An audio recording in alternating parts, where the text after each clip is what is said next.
कपिल वस्तु क्या है? 16 महाजनपद आपने अभी थोड़ी देर पहले देखे कहां हैं।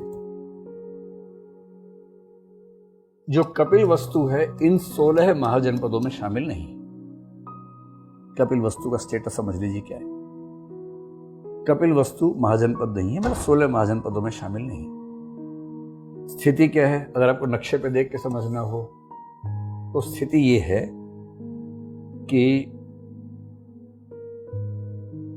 ये जो कोसल जनपद आप देखेंगे नेपाल साथ साथ चल रहा है, ये नेपाल है ना, इसको आप मान लीजिए कि नेपाल का इलाका है। कोसल जनपद के एकदम साथ में ये जो इलाका है ये है कपिल वस्तु, कोसल से एकदम जुड़ा हुआ। कोसल बहुत ताकतवर राज्य है, प्रसेनजीत वाला, ठीक? तो उसकी स्थिति ऐसी है कि समझ नहीं आता कि वो स्वतंत्र है या परतंत्र है तो स्वतंत्र, जैसे पाकिस्तान भी स्वतंत्र देश है। ये अलग बात है कि कटोरा साथ में लेके चलता है तो स्वतंत्र ही। कई बार पता नहीं लगता ना कि स्वतंत्र है कि नहीं।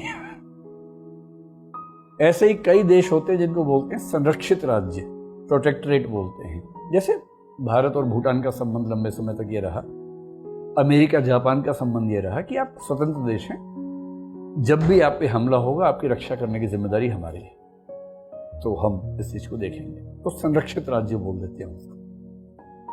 तो कपिल वस्तु था तो स्वतंत्र जैसा राज्य, लेकिन कपिल वस्तु कोसल राज्य के संरक्षित राज्य के रूप में काम करता था। और इसका मतलब है कि जो कोसल नरेश था प्रसेनजीत, उसका वहां पर ठीक ठाक दबदबा रहता था। ये बैकग्राउंड ध्यान रखेंगे ना, तो है तो स्वतंत्र राज्य पर कोसल नरेश का दबाव ज्यादा रहता है कि कुछ भी उड़पड़ा करेंगे कोसल से पूछना पड़ेगा पहले, उसके बिना चल नहीं सकते आगे। अब इस कपिल वस्तु में सिस्टम कैसा था? तो कुछ लोग मानते हैं कि ये गणराज्य था। गणराज्य का मतलब होता है कि एक व्यक्ति का शासन नहीं होता है, ये राजतंत्र नहीं था। राजतंत्र में तो क्या होता है कि एक राजा के पास सारी शक्ति है, जैसे यहां पर कौशल नरेश के पास सारी शक्ति है। मगध में सारी शक्ति किसके पास है? बिंबिसार के पास है। पर कपिल वस्तु में सारी शक्ति एक व्यक्ति के पास नहीं है, कई परिवारों के पास मिलके है, बटी हुई शक्ति है। समझ लीजिए कि एक फेडरल सिस्टम जैसा कुछ है, या समझ लीजिए कि कार्यपालिका अलग है, न्यायपालिका अलग है, विधायिका अलग है, ऐसे काम चलता है। और उसमें जो व्यक्ति उस समय कार्यपालिका का प्रमुख है, जो राजा जैसी भूमिका में है, उसका नाम है शुद्धोदन। ध्यान रखना है, शुद्धोदन की पावर एब्सोल्यूट नहीं है, पर हां जो कार्यपालिका का प्रमुख है उस भूमिका में शुद्धोदन है। लेकिन वहां पर परिषदें हैं, परिषदों में फैसले होते हैं, परिषदों के फैसलों को मानने की बाध्यता राजा की भी होती है, शुद्धोदन की भी होती है। तो शुद्धोदन है वहां का राजा, और शुद्धोदन के घर में एक पुत्र होने वाला है, जिस पुत्र की कहानी अभी हम विस्तार में समझने वाले हैं। अब इस परिवार के बारे में कुछ लोगों का नाम देख लीजिए कौन कौन थे। एक व्यक्ति था सिंहहुन और एक स्त्री थी कच्चाना। कात्यायनी से बना होगा कच्चाना, है ना। ये पति पत्नी थे। अगर दो लोगों के बीच में बराबर का निशान लगा दिया जाए, इसका मतलब होता है कि शादी हो गई। सोशियोलॉजी में, एंथ्रोपोलॉजी में पता क्या होता है कि एक्स वाई, इसका मतलब क्या हुआ? एक्स और वाई की हुई शादी, इनके बच्चे हुए 2, एक बेटी बेटा। बताओ बेटी त्रिभुज के गोल है? क्यों, बेटी गोल होती हैं क्या? बेटे त्रिभुज होते हैं, नुकीले होते हैं बेटे। अब जो भी वजह है, लेकिन एंथ्रोपोलॉजी में माना ही जाता है कि जो नुकीला है वो बेटा होगा और जो गोल है वो बेटी होगी। तो इस तरह से परिवार का ढांचा दिखाया जाता है। तो सिंहहुन और कच्चाना की शादी के बाद क्या हुआ? इनके 5 बेटे हुए और 2 बेटियां हुई। उस जमाने के हिसाब से संख्या ज्यादा है या कम है? तब के हिसाब से कम ही है। ये भी हो सकता है कि ज्यादा हो, इतने बच्चे हों, क्योंकि बचपन में कई बच्चों की मृत्यु हो जाती थी उस जमाने में। तो जो 2 बेटियां थी उनका नाम था अमिता और प्रमिता। इनमें से जिसको आपको याद रखना है वो है अमिता। अमिता के साथ एक लिंक बनेगा आगे। जो बेटे हुए वो 5 थे। एक तो शुद्धोदन ही था सबसे बड़े वाला, एक अमितोदन है, इसको भी याद रखना है, एक शुक्लोदन है, यहां तक याद रखना है। इन दो को भूल सकते हैं, शाक्योदन को और धौतोदन को, क्योंकि इन सबके बच्चों का संबंध बुद्ध के साथ अलग अलग तरीके से काम करने वाला है। आगे आएगा, पर मैं आपको हिंट यहीं पर कर देता हूं। अमिता का एक पुत्र है जिसका नाम है देवदत्त, जो इस कहानी का खलनायक है। तो कोई आपसे पूछे बुद्ध की कहानी में खलनायक अगर एक ढूंढना हो तो कौन है? उसका नाम है देवदत्त। नाम देव है लेकिन काम दैत्य वाला है, देवदत्त। एक इसी तरह से जो शुद्धोदन है उसके 2 बेटे हैं। एक तो है सिद्धार्थ, आप जानते ही सिद्धार्थ कौन है? कौन है सिद्धार्थ? गौतम बुद्ध है ना। दूसरा है नंद। नंद की बात थोड़ी आगे हम करेंगे, ये कैसे लिंक्ड है इनके साथ। अमितोदन का एक बेटा है आनंद। और अगर आपसे कोई पूछे कि बुद्ध के जीवन में कोई एक व्यक्ति जो उनके सबसे नजदीक माना जा सकता है वो कौन है? वो है आनंद। तो आनंद कौन है? अमितोदन चाचा का बेटा है, चचेरा भाई। और दुश्मन कौन है? फुफेरा भाई है या बुवेरा भाई है। मेरा बुआ का बेटा है।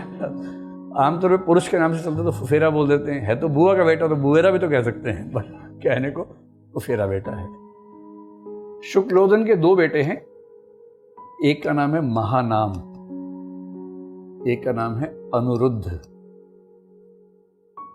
तो ये भी कहीं कहीं छोटी भूमिका में आएंगे दोनों, एक जगह महानाम आएगा, एक जगह अनुरुद्ध आएगा। तो ये 4-5 नाम आपके सामने आने वाले, तो मैंने यहाँ लिखवा दी, आगे भी इनका नाम आएगा जब जिक्र करेंगे तब नाम के साथ करेंगे। तो कुल मिला के ये बताइए, सिंह, हुन और कच्चाना के कुल कितने बच्चे हुए? 7। बेटे कितने? बेटियां कितनी? बेटियां कौन कौन है? अमिता और प्रमिता।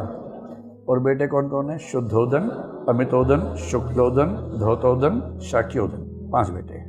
ठीक, अब यहां से परिवार इनका बढ़ा आगे। शुद्धोदन साहब जो थे, शुद्धोदन की हुई शादी।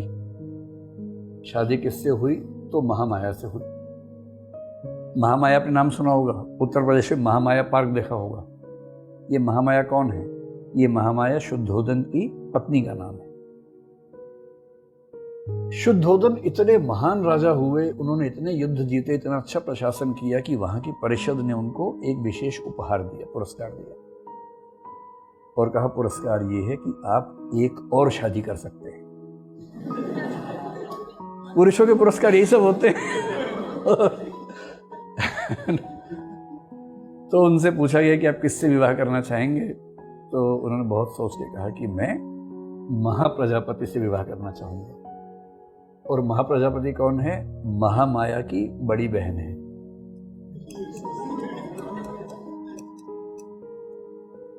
मतलब बड़ी बहन ये हैं, ये छोटी बहन है। तो उनको महामाया से लगाव था, उस परिवार से लगाव था। महाप्रजापति बहुत उनको ठीक लगती थी, तो उनका कि अगर शादी करनी ही है तो मैं उन्हीं से करूंगा, और उनकी शादी हो गई। तो शुद्धोदन और महामाया, इनके पुत्र का नाम है सिद्धार्थ। सिद्धार्थ गौतम पूरा नाम था, जो आगे चल के गौतम बुद्ध हो गए। और शुद्धोदन और महाप्रजापति, इनका जो बायोलॉजिकल बच्चा है उसका नाम है नंद। मैं बायोलॉजिकल इसलिए बोल रहा हूं कि सिद्धार्थ गौतम की परवरिश भी दरअसल महाप्रजापति ने ही की, पर हाँ, जो बायोलॉजिकल चाइल्ड इनका था, जैविक पुत्र था, उसका नाम था नंद। तो शुद्धोदन के 2 पुत्र हुए, एक हो गया सिद्धार्थ, एक हो गया नंद। सिद्धार्थ और नंद क्या हुआ? हाफ ब्रदर्स हुए, अर्ध भ्राता। दोनों के पिता समान हैं, माताएं अलग अलग। जैसे योगाचार विज्ञानवाद में 2 बहुत महान आचार्य हुए, असंग और वसुबंधु। इनका नाम सुना कभी आपने? असंग वसुबंधु भी हाफ ब्रदर्स हैं, दोनों के पिता समान हैं, माताएं अलग अलग। तो ऐसे कुछ होते हैं ऐसे परिवार। तो अब इस परिवार में अब कहानी शुरू हुई है बुद्ध के जन्म की। अब यहां से देखिए कि मैं आपको जिक्र करूंगा कि अंबेडकर जी ने व्याख्या कैसे की है और बुद्ध चरित्र में कैसे है, ताकि आपको दोनों वर्जन समझ में आ जाए, कोई कंफ्यूजन ना रहे। और ये बुद्ध चरित्र ने बड़ा विस्तार में एक एक घटना का जिक्र किया। मैंने उन्हीं घटनाओं के हेडिंग्स यहाँ बना कर रख दी हैं। अंबेडकर जी ने भी ये सारी घटनाएं लिखी हैं, तो मैंने उन घटनाओं के हेडिंग वैसे के वैसे लगभग रख दी। तो एक त्योहार होता था जिसको बोलते थे आषाढ़ का त्योहार, वह एक महोत्सव होता था। लोग खूब रंग नृत्य संगीत ये सब चलता था, 7 दिनों का उत्सव था। तो 7 दिनों का उत्सव हुआ और सब लोग बहुत खुश थे। अंबेडकर साहब क्या करते कि बहुत लॉजिकल, रैशनल और इहलौकिक किस्म की व्याख्याएं करते हैं जो समझ में आती हैं। और पारंपरिक पुस्तकों में क्या होता है कि वो कुछ ना कुछ दैवीय किए बिना मानते नहीं है। देखिए क्या होता है, हर धर्म की दिक्कत है। हर धर्म में जिसको ईश्वर का सम्मान मिलता है, जैसे जीसस क्राइस्ट है मान लीजिए, भारत में भगवान राम वगैरह है। अब ये सुन के अजीब सा लगता है कि इनके पिता ये थे, इनकी माता ये थी। जीसस क्राइस्ट के बारे में क्या कहानी चलती है कि जीसस क्राइस्ट के पिता भगवान थे। जोसेफ कौन था, मरियम कौन थी? तो ईश्वर ने मरियम की कोख में जीसस को स्थापित किया बिना जैविक प्रक्रिया के किया, और कहीं कहीं तो बोलते हैं कि उनकी हथेली के माध्यम से स्थापित किया। तो जोसेफ कौन है? जोसेफ ईश्वर के पुत्र का रखवाला है। मरियम कौन है? वो ईश्वर के मतलब उस पुत्र की मां नहीं है, बायोलॉजिकल मदर उस तरह से नहीं है, बस वो वाहिका है कि उसके माध्यम से जीसस का जन्म हुआ। ऐसा क्यों करते हैं सारे धर्मों के लोग? ताकि उनके धर्म के जो प्रमुख लोग हैं ना, वो मनुष्यों से बड़े दिखें। अगर ये दिखाएंगे सामान्य मनुष्य के रूप में जन्म हुआ तो लगता है कि हम भी ऐसे ही हैं, ये भी ऐसे ही हैं, क्या अंतर हुआ भाई? कुछ खास दिखाने के लिए। आज के समय में तो सवाल उठ जाते हैं, साइंस का ज़माना है। उस ज़माने में तो क्या था ना कि ऐसी बातें होंगी तो भरोसा बढ़ेगा, चमत्कार की बात होगी तो उससे और विश्वास बढ़ता था। तो चमत्कारों की बातें लाने के लिए, इसलिए बुद्ध चरित्र में आपको चमत्कारों की बातें खूब मिलेंगी। ललित विस्तार तो और 4 किताब आगे निकल जाता है। तो अगर मैं बुद्ध चरित्र की कहानी के हिसाब से लिखूं तो बुद्ध चरित्र में बड़ा सरल सा है, और सरल सा ये है कि देवताओं के लोक में ये तय हुआ कि अब बुद्ध बनने का समय आ गया है। एक बोधिसत्व हैं। बोधिसत्व कौन होता है? तो महायान की परंपरा में बोधिसत्व वो व्यक्ति है जो बुद्ध बनेगा, लेकिन बुद्ध बनने में लगभग 10 जन्म लग जाते हैं, और हर जन्म में एक भूमि पार करनी होती है। जैसे एक भूमि होती है उनकी धर्ममेधा है, एक साधुमती है, प्रमुदिता है, या मतलब ऐसे 10 भूमियों का जिक्र। एक विमला भूमि है नंबर 2 पे शायद। तो बोधिसत्व वो है जो बार बार जन्म ले रहा है ताकि अंततः बुद्ध बन जाए। आमतौर पर 10 जन्म के बाद बनता है। तो एक बोधिसत्व है जिसका 10वां जन्म आने वाला है, अंतिम जन्म आने वाला है, उसको बुद्ध बनना है। और बौद्ध धर्म में बुद्ध से बड़ी कोई बात नहीं। और ये बोधिसत्व वाली कल्पना महायान में है, हीनयान के लोग ऐसे भी नहीं मानते। तो एक बोधिसत्व स्वयं महामाया के गर्भ में आए, ये कल्पना है। कुछ कुछ ऐसी ही कल्पना ललित विस्तर में। वहां तो और बड़ी बात है कि बुद्ध खुद जो थे तुषिता स्वर्ग में थे। बौद्ध परंपरा में तुषिता स्वर्ग एक बड़ी ऊंची कल्पना मानी जाती है। उन्होंने खुद चुना कि अब मेरा समय आ गया है बुद्ध के रूप में अंतिम जन्म लेने का, तो मैं कहाँ जाऊंगा? तो उन्होंने खुद चुना कि मैं शुद्धोधन की पत्नी महामाया के गर्भ में जाऊंगा, और वो खुद वहां पर आए। अंबेडकर साहब ने कहा यार ये सब नहीं, अब थोड़ा रैशनल बात करो। तो उन्होंने ये कहा कि 7 दिन का उत्सव था। 7वें दिन जो पति पत्नी थे उन पति पत्नी के बीच में प्रेम का संबंध कायम हुआ, जिसकी वजह से महामाया गर्भवती हुई। इतना सा एक वाक्य लिख के उन्होंने छोड़ दिया, क्योंकि आप धार्मिक लोगों के बारे में ज्यादा ऐसा लिखें तो चुभता है लोगों को, तो वो ज्यादा लिखना भी नहीं चाहिए। केवल एक सांकेतिक सा वाक्य लिख के उन्होंने छोड़ दिया कि उसके बाद इनके बीच में संयोग हुआ। इस तरह से बुद्ध गर्भ में आए। जिस दिन ऐसा हुआ उस दिन महामाया ने एक सपना देखा, और ये स्वप्न का जिक्र सब लोग करते हैं। स्वप्न ये देखा उन्होंने कि वो जब सोई हुई हैं, बहुत सारे देवता आके उनके जो पलंग है उसको उठा के ले गए हैं हिमालय पर्वत के पास, मानसरोवर के पास, और वो देवता बहुत खुश हैं। फिर बहुत सारी अप्सराएं आई हैं। उन अप्सराओं ने उनको स्नान करवाया मानसरोवर में और कहा कि एक बहुत बड़ी भूमिका निभाने के लिए आप संसार आपका इंतजार कर रहा है। और उन्होंने सपना देखा और ये भी उनको कुछ समझ में आने लग गया था कि शायद उनका पुत्र ऐसा होने वाला है। ये बात उनको समझ में आ गई। सुबह उठी, महामाया ने शुद्धोदन से कहा कि देखिए जी, एक सपना देखा है और सपने में ऐसा ऐसा देखा। शुद्धोदन ने कहा मैं तो क्या ही समझ पाऊंगा। तो ऐसा करते हैं, जो स्वप्न की व्याख्या करने के एक्सपर्ट्स हैं उनको बुलाते हैं। ड्रीम इंटरप्रिटेशन तो आज तक दुविधा का मामला है ना, कि कोई सपना आया तो क्यों आया, उससे क्या निष्कर्ष निकलता है। सिगमंड फ्रॉइड ने अपनी आधी जिंदगी खर्च कर दी इसी मामले में। इंटरप्रिटेशन ऑफ ड्रीम्स नाम से किताब लिखी और कई लोगों ने लिखी है। आज तक भी 100% तय नहीं हो पाया कि किसी सपने का क्या मतलब निकलता है। इतना जरूर है कि आजकल ये मानते हैं कि जब हम नींद में होते हैं तो नींद में एक स्लीप का नाम है REM, रैपिड आई मूवमेंट बोलते हैं उसको। जब आप सो रहे हैं और आपकी आंखों के जो अंडे हैं वो तेजी से ऐसे हिल रहे हैं, गहरी नींद होती है वो। डीप स्लीप से थोड़ी सी कम, लेकिन इतनी गहरी कि आप हिल नहीं सकते उस समय। हमें जब भी सपना आता है हम उस समय REM में होते हैं, रैपिड आई मूवमेंट वाली स्लीप में होते हैं। और सपने इसलिए आते हैं कि दिन भर जो जो घटनाएं घटी उन मेमोरीज को परमानेंट मेमोरी में कन्वर्ट करने के लिए सपने आते हैं। सपने उसको रिवाइज करवा रहे होते हैं सांकेतिक तरीके से।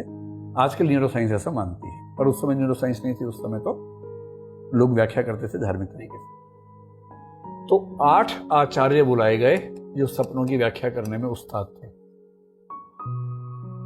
रोचक बात है कि 8 में से एक का नाम राम था, एक का नाम लक्ष्मण था। वो राम लक्ष्मण नहीं, इससे पता लगता है कि विभिन्न धार्मिक परंपराएं आपस में कैसे कनेक्टेड होती हैं। इसमें राम का नाम भी आ रहा है, लक्ष्मण का नाम भी आ रहा है, और ये आचार्य बन के आए हैं। लेकिन ये वो राम लक्ष्मण नहीं है, ये कपिलवस्तु के आचार्य हैं। और इनको बताना है कि इस सपने की व्याख्या क्या है। तो 8 ने विचार विमर्श करके बताया कि राजन, इस सपने का मतलब बहुत ही खास है। इसका मतलब ये कि आपके यहां एक बहुत ही महान पुत्र होने वाला है, और वो महान पुत्र या तो बनेगा चक्रवर्ती सम्राट, और अगर नहीं बना चक्रवर्ती सम्राट तो बनेगा बहुत बड़ा साधु सन्यासी,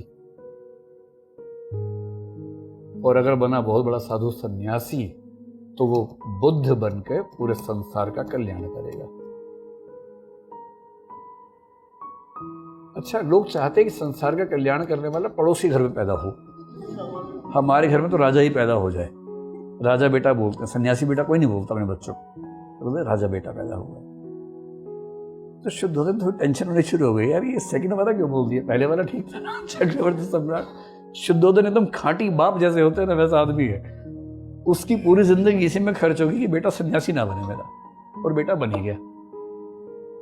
उसने जिंदगी भर एक ही काम किया कि बेटा सन्यासी ना बने, पर होई सोई जो राम रचिया, तो वो तो जो होना था। इस वाक्य से कौन सा दर्शन निकलता है? नियतिवाद, डिटर्मिनिज्म। होगा वही जो लिखा है, वही होगा और कुछ नहीं होगा।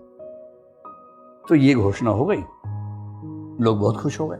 लोगों ने सेकंड सेंटेंस पे कम ध्यान दिया, पहले पे ज्यादा ध्यान दिया। नगाड़े बजने लग गए, अरे वाह वाह वाह, चक्रवर्ती बेटा